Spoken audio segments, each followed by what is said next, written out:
삭개오가 바로 그런 경우입니다. 삭개오는 평소에 자기가 죄인이라는 사실을 알고 있었습니다. 죄를 짓는 자는 그게 죄라는 사실을 몰라서 짓는 것이 아니고 알면서 짓기 때문에 더 죄인이 되는 것입니다. 삭개오는 언젠가는 자기가 불의한 방법으로 얻은 부에 대한 책임을 져야 된다는 사실을 알고 있었습니다. 그러나 그건 너무 어렵고 막연하고 언제 누구에게 어떻게 갚을지 알지 못하는 상황에서 어느 날 예수님이 지나가신다는 소식을 듣게 됩니다. 삭개오가 가까이는 갈 수 없고 멀리 뽕나무에 올라가서 예수님을 쳐다보는데 기적이 일어났어요.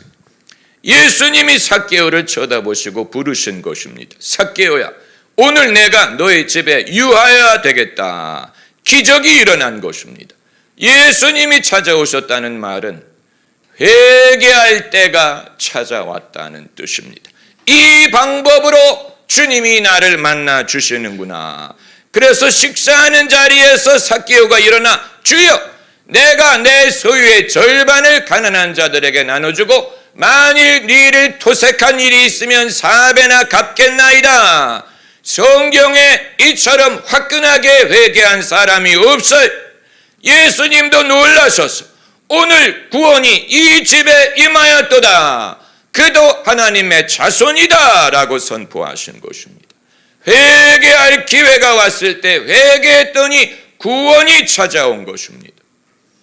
여러분, 복음주의 신앙은 복음을 대중 친화적으로 만드는 데 성공했어요. 대중이 좋아할 만한 메시지, 대중이 좋아할 만한 복음, 대중이 무리 없이 받아들일 수 있는 기독교 신앙을 전했습니다. 신앙의 좋은 점만을 부각시키려고 했습니다. 하나님의 선하심, 하나님의 목자 되심, 우리를 사랑하심, 있는 그대로 오시오. Come as you are. 그래서 많은 사람을 교회로 이끄는 데는 성공했는데 한 가지 충분히 다루지 않은 부분이 있었으니 그게 바로 회개라는 것입니다. 회개를 건너뛸 수 없는데 예수께서 우리 죄를 사해 주신다는 것을 가르친다면 죄의 중요성을 실감해야 그게 얼마나 귀중한지를 알 수 있는데 회개를 건너뛰다 보니 죄사함을 당연하게 여기고 그리고 제대로 회개한 적이 없이 스스로를 기독교인으로 여기는 부작용이 발생할 수 있었던 것입니다. 그러면 어떤 문제가 발생하느냐? 부분적인 회심을 하는, 부분적인 거듭남, 그건 마치 밥이 뜸이 들지 않아서 덜 익은 것과 같은 것입니다. 고기를 충분히 굽지 않아서 덜 익은 고기와 같은 그런 식의 부분적인 회심이 가능했는지도 몰라요. 여러분, 다윗의 죄가 얼마나 위중한가 하는 것을 하나님도 알고 나단 선지자도 알고 다윗도 알아요. 그러나 다윗이 그것을 알려면 이 죄가 얼마나 중한지를 알아야 되겠어요. 그래서 13절에 당신이 죽지 않는다라고 말한 것은 만일 다윗이 회개를 거부했다면 죽었으리라는 말을 하는 것입니다. 이 사실에서 다윗의 죄가 그냥 넘어갈 수 있는 것이 아니라는 것을 하나님이 말씀하신 것입니다. 죄는 큰 죄든 작은 죄든 죄는 죄. 큰 죄를 짓든 작은 죄를 짓든 죄인은 죄인이 세상 죄를 지고 가신 하나님의 어린 양, 그리고 죄의 열매를 하나님이 데려가셨지. 그게 바로 14절에 당신이 낳은 아기가 정령 죽으리이다. 죄의 열매를 가져가신 것입니다. 하나님이 너무 심하신 것 아닙니까? 하나님이 너무 혹독한 것 아닙니까? 그러나 여러분, 죄의 열매가 잘 자라나서 행복하게 산다면 사람들은 세상에 공의가 없다, 이렇게 말을 할 수 있기 때문에 어떻게 보면 당연한 것입니다. 이 모든 것이 보여주는 것은 회개가 어렵다는 사실. 회개를 해보신 분은 알 것입니다. 회개는 어렵습니다. 고통스럽습니다.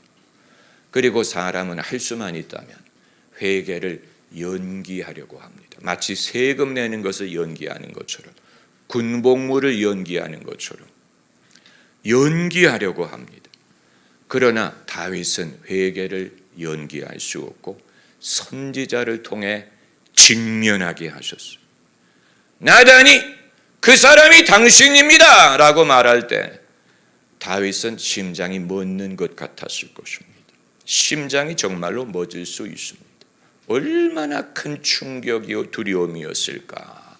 다윗이 누굽니까? 성경에 다윗 같은 인물이 없어요. 미켈란젤로가 지은 다윗의 상을 보면 얼마나 미남이 잘난 사람, 하나님의 마음에 합한 사람, 그런 다윗도 회개를 미루려고 했다는 사실. 하나님이 회개할 수밖에 없는 그 기회를 얼굴 앞에 갖다 주기 전에는 회개하려고 하지 않았어요. 이처럼 회개는 어려운 것입니다. 그러나 하나님은 다윗이 회개를 피하지 못하게 하셨습니다. 사랑하시기 때문에. 할렐루야. 사랑하시기 때문에 회개를 피하지 않게 하셨어요. 우리는 하나님을 오해하면 안 돼요. 하나님이 우리를 당황스럽게 하기 위해, 우리를 창피하게 만들기 위해, 곤란하게 만들기 위해 우리의 죄를 지적하시는 것이 아니에요. 오히려 우리를 사랑하지 않는다면 내버려 둘 것입니다. 이 세상에 하나님이 내버려 두시는 사람들 많아요. 아무도 손을 댈 수 없는 사람들, 누구의 말도 듣지 않는 사람들 많아요. 정치인들 중에 많고 부자들 중에 많고 우리 가운데도 있을 수 있어. 하나님이 손을 대지 않을, 내버려 둡니다. 내버려 두는 사람은 버린 사람이에요. 반대로 회개가 힘들더라도 회개를 직면하게 하시는 사람은 사랑하기 때문이에요. 인자가 온 것은 의인을 부리려 함이 아니요 죄인을 불러 회개하게 하려 함이라. 우리는 그 후반절을 생략할 때가 있죠. 인자가 온 것은 의인을 부리려 함이 아니요 죄인을 부리려 함이다. 이런 구절도 있어요. 그러나 더 충분한 구절은 죄인을 불러 회개케 합니다. 아마 어떤 분들은 하나님이 너무하신 것 아닙니까? 아무리 그래도 하나님이 심하신 것 아닙니까? 왜 밧세바가 낳은 아기를 데려가십니까? 여러분, 여기에 아주 중요한 원리가 있습니다. 예수님 말씀에 너희 오른손이 너희를 범죄케 하거든 어떻게 하라고 그랬어요? 찍어내버리라고 했어요. 손 하나가 없이 생명에 들어가는 것이 온몸이 성한 채 불 속에 던지는 것보다 낫다. 회개는 고통스러운데 그 고통스러운 회개를 통해 내가 설령 손 하나를 잃어버리는 아니더라도 생명에 들어가게 하기 위한 것입니다. 그게 회개. 어느 게 낫습니까? 손 하나가 없는 것과 몸이 성해서 불 속에 던지는 게 어느 게 낫습니까? 만일 삭개오가 자기의 돈을 기입하려고 했다면 기입할 수도 있지요. 그러나 기입하려고 했다면 불 속에 던질 것입니다. 자기의 재산의 절반을 나눠주고 도색한 것을 4배를 갚아서 이전처럼 부자가 되지 못하더라도 그걸 잃더라도 생명에 들어가는 것이, 그걸 다 기입하고 멸망하는 것보다 낫습니다. 여러분, 회개란 현실적인 것입니다. 현실적인 것입니다. 영화 대부 3편에 You are a practical man. 당신은 현실적인 사람이다. 이 대사가 나오는데 여러분, 회개하는 사람은 현실적으로 생각하는 거예요. 어느 게 낫냐? 어느 게 낫냐? 내 죄를 부인하고 멸망하는 것이 낫냐?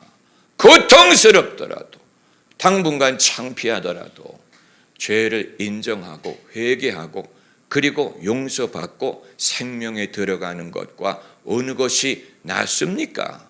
여러분, 당연한 선택 아닙니까? 사람들이 다윗이 회개한 동기에 대해 순수하지 않다 말할 거예요. 다윗이 순수한 마음으로 회개한 게 아니고 하나님이 회개할 수밖에 없게 만드니까 할 수 없이 회개한 것이다, 이런 말을 하는 사람도 있을 것입니다. 여러분, 그게 회개하는 계기예요. 하나님이 회개를 안 할 수 없게 만드는 것입니다. 그래서 회개하는 것입니다. 그러니까 회개하는 사람이 자기가 의로워서 회개하는 게 아니에요. 회개할 수 있는 것도 은혜예요. 회개할 수 있는 기회를 주시는 것도 은혜, 그게 은혜예요. 내가 선해서 회개하는 게 아니에요. 의로워서 회개하는 게 아니에요. 회개하지 않으면 안 되기 때문에 회개하는 거예요. 회개하지 않으면 죽을 것 같기 때문에 회개하는 거예요. 회개 안 하고 죽는 것보다 내가 회개하고 사는 것이 낫다고 판단하기 때문에 회개하는 것입니다. 회개는 현실적인 선택이에요. 여러분, 기독교 신앙을 사람 친화적으로 만들기 위해 어려운 것을 나중에 가르치려고 미뤘어. 그러니까 미루는 것은 죄인이나 설교자나 마찬가지라는 얘기. 죄인들도 회개를 미루려고 하고 설교자들도 회개에 대한 가르침을 미루려고 합니다. 처음부터 회개 말하면 사람들이 안 믿을 것 같으니까 처음에는 용서, 구원, 축복, 기쁨, 은혜만을 말하고 그리고 어느 정도 신앙이 생기면 그때 가서 그런데 내가 빠뜨린 게 있다고. 여러분, 처음부터 말하지 않으면 나중에 들으려고 하지 않아요. 처음부터 분명히 말해야 돼요. 처음부터 당신이 예수님의 제자가 되려면 십자가를 지고 자기를 부인하고 따라야 된다. 처음부터 말해야 됩니다. 처음에는 그런 말을 하지 않으니까 덩달아 교회를 왔다가 나중에 뭐라고요? 십자가를 지라고요? 그건 원래 계약에 없었던 것 아닙니까? 이런 식으로 반응하는 사람들이, 떨어져 나가는 사람들이 그런 사람들, 떨어져 나가는 사람들이 그런 사람.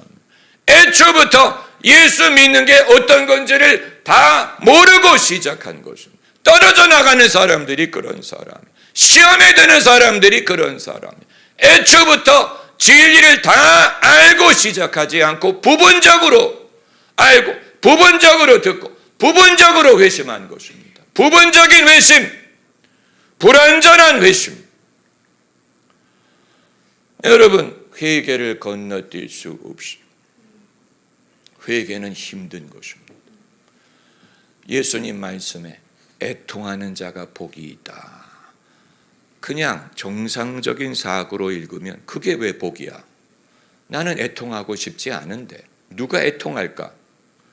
그러나 이 애통이란 죄로 인한 애통함을 말하는, 죄로 다윗이 울면서 기도했다고 말하는 것을 보면 다윗이 애통했다는 사실을 발견할 수 있습니다. 그렇기 때문에 회개를 촉구하는 사람도 하나님을 경외해야 되고 회개를 하는 사람도 하나님을 경외해야 합니다. 하나님을 경외하지 않으면 회개를 촉구하려고 하지 않을 것입니다. 회개를 촉구하는 이유는 하나님을 경외하기 때문이에요.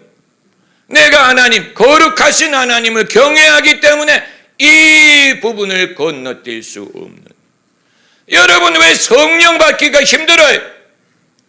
왜 어떤 분들은 구하고 구해도 성령이 임하는 것 같지 않습니까? 부분적으로 회심했기 때문에. 부분적으로 회심했기 때문에.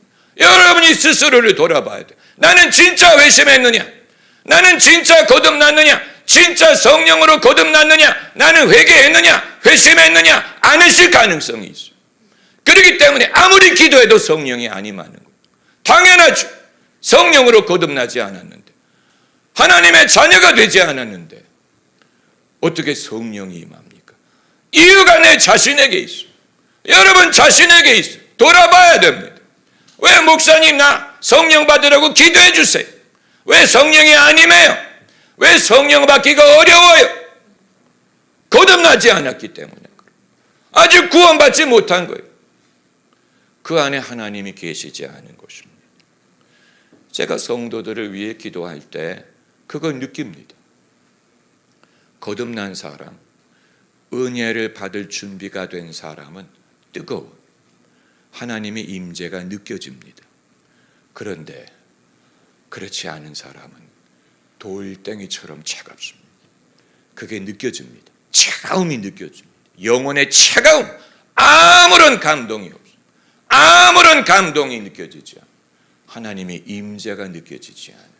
그건 그 사람에게 문제가 있기 때문에, 그 사람이 회개할 죄가 있든가, 거듭나지 못했다든가, 하나님에게 시험이 들었다든가, 아니면 성경에 있는 말씀처럼 쫓아낼 귀신이 있든가. 무서운 얘기예요.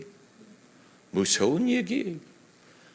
신령한 것은 신령한 것으로 분별하느니라. 신령한 것을 알 수 있는 열쇠가 거듭나는 것입니다. 회심하는 거죠. 여러분, 회심을 우리가 당연하게 생각할 수 없어요. 다윗이 애초에 초신자의 단계에서 이 회개를 한 게 아니고 이미 많은 것을 이룬 후에 이런 중대한 회개를 할 기회가 있었다는 것은 우리 모두에게 시사하는 바가 있습니다. 회개는 처음 믿을 때 하는 것 아닙니까? 처음 초신자가 예수님 영접할 때 회개하는 것 아닙니까? 그럴 수 있지요? 그때부터 가르쳐야 됩니다. 그러나 다윗은 이미 왕이, 이미 나라를 통일했어요. 이미 골리앗을 죽였어요. 이미 많은 걸 이루었어요. 그런데 그 상황에 회개할 일이 발생한다는 사실은 회개할 사람들이 의외의 장소에 있을 수 있다는 가능성을 보여주는 것입니다. 의외의 장소에, 의외의 곳에 회개할 사람이 있을 수 있다는 사실, 그리고 하나님은 그것을 건너뛰지 않으신다는 사실, 그걸 건너뛰지 않습니다. 다윗을 창피하게 만들려고 한 게 아니에요.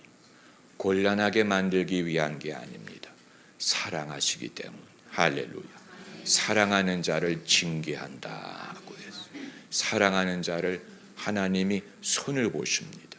자기 사랑하는 자식이기 때문에. 할렐루야. 징계하지 않는 사람은 하나님의 자녀가 아니에요. 회개를 가르치는 사람도 하나님을 경외하고 회개하는 사람도 하나님을 경외합니다.